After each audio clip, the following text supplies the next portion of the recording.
Hi, we continue today in Genesis 8, and the waters have receded and the earth is dry, and now the time has come to come out my animals and my people here, as we see in verses 15 to 19.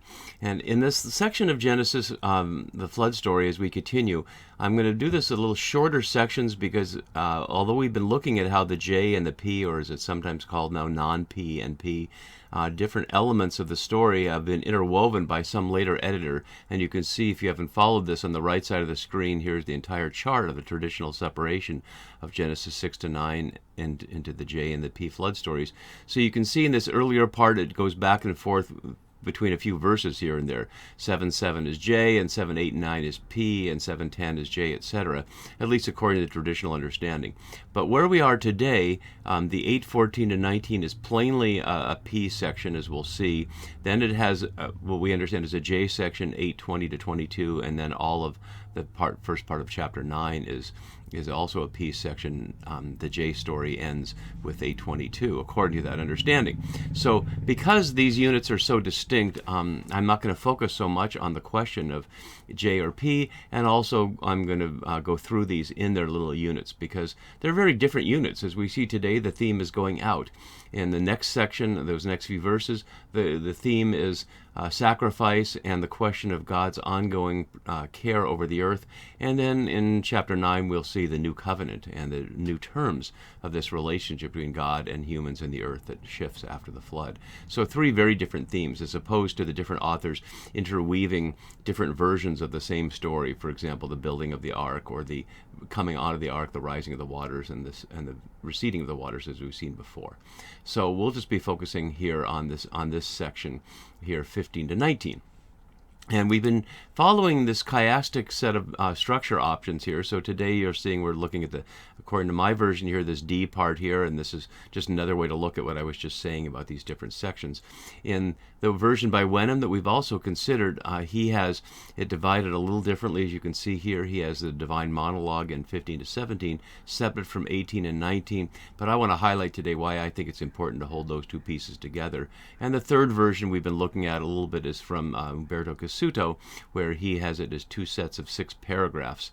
And here today, he breaks it up differently too, having 8:18 to 22 being the exit. And we're really not going to follow it that way. But you're welcome to look at it any of these ways. That's why I'm providing all of them for you. We've also been looking at how the whole flood story echoes Genesis 1, and now we're in the recreation part.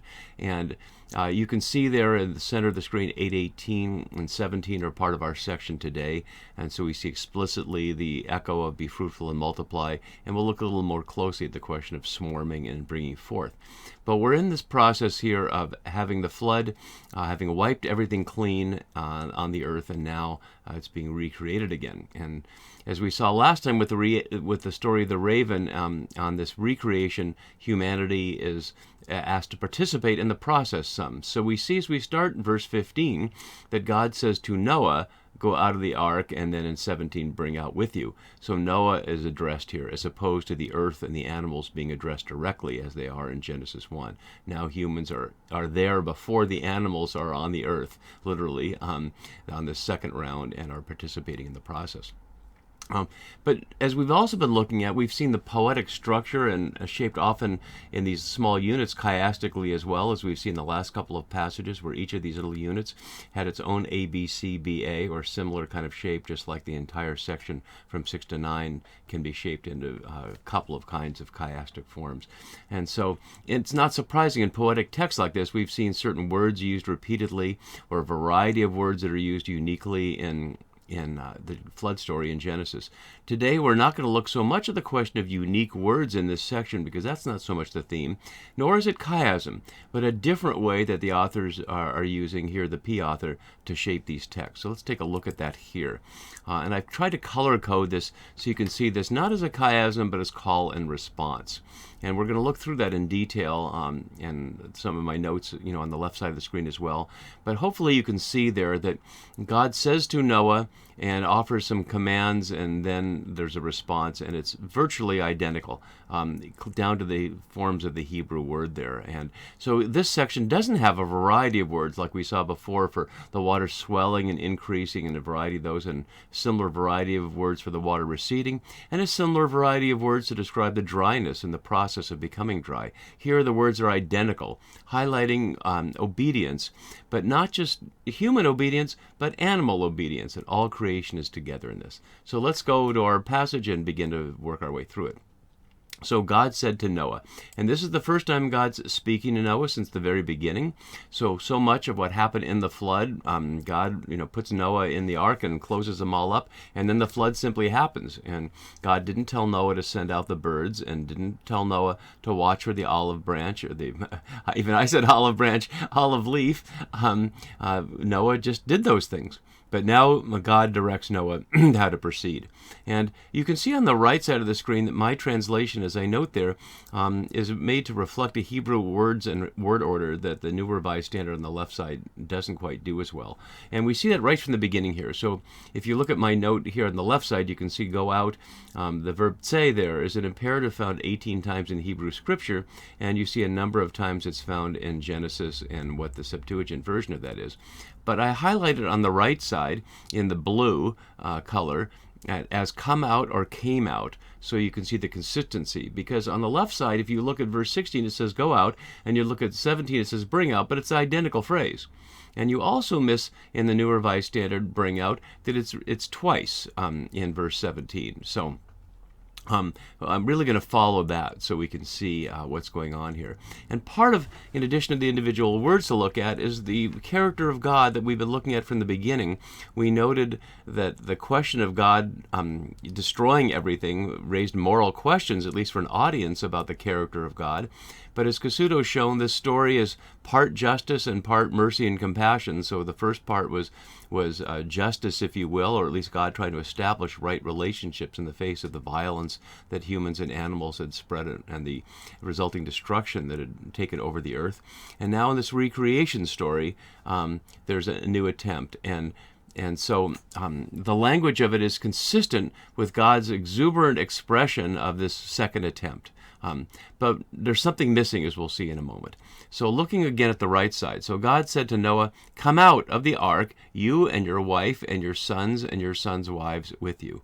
Notice how that's paired differently than what we see in verse 18, and paired differently we saw earlier. Here it's the man and the woman, the sons and their wives, as opposed to in verse 18, it's the men first, Noah and his sons, and then the women after.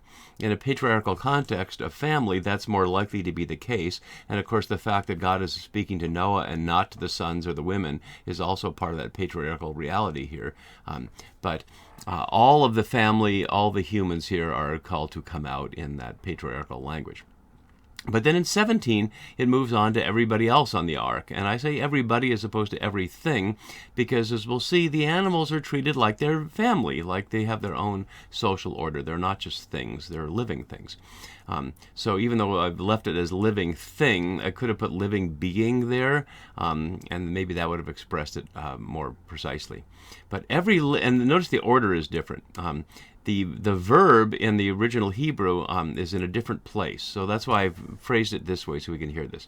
Every living thing in the Hebrew, kal hachaya, that is with you of all flesh, birds and animals and every moving thing, as opposed to creeping thing, that moves on the earth. So they're all being addressed, just as in verse 15 God said to Noah, come out, although the Hebrew there has the verb first in verse 16. But in 17, it has the naming of all the creatures, every living thing of all flesh, and then specified birds and animals and every moving thing that moves on the earth. Come out, come out. It's repeated there in the Hebrew to emphasize that. And it's also emphasized so that we hear the center of this passage, not chiastic center, but a center. And I'm going to come back to that in a minute. Notice that in the green that the phrase on the earth is repeated 3 times here. It doesn't have to be. It could simply say all the things that are on the earth come out. Where else would they abound or be fruitful and multiply? We don't need to be told it's on the earth, but the effect of that is to emphasize that the earth is again the place of habitation. that after the waters have now receded, God is returning to the original plan, although, as we'll see, with modified terms, to advance life, being fruitful and multiplying on ha'eretz, on the earth.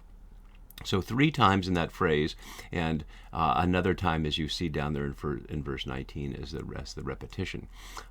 So this command to come out, and abound. So skipping again for the moment that center section in verse 17, but going to the response. And so Noah came out with his sons and his wives and his sons' wives. And similarly, every living thing, and again, notice the parallel that's easily missed if you look on the New Revised Standard on the right side. You see, first of all, every creeping thing that creeps on the earth, and then you see every creeping thing and every bird and everything that moves on the earth. But you don't see every living thing in 19 as you see it in verse 17. But it is there, that same exact phrase, as you can see in the brown kal hachaya. So the parallel is more precise than the New Revised Standard allows us to hear. So every living thing, every moving thing, every bird, everything that moves on the earth by families came out of the ark. And so this section from 16 to 19 begins and ends with the exact same phrase, the Hebrew tseh, of the ark here. So come out of the ark, and they came out of the ark. And note that little black part that I had at the end of 19 there, by families, mishpaha, as we've noted before. I didn't put the Hebrew there because it's only that one time.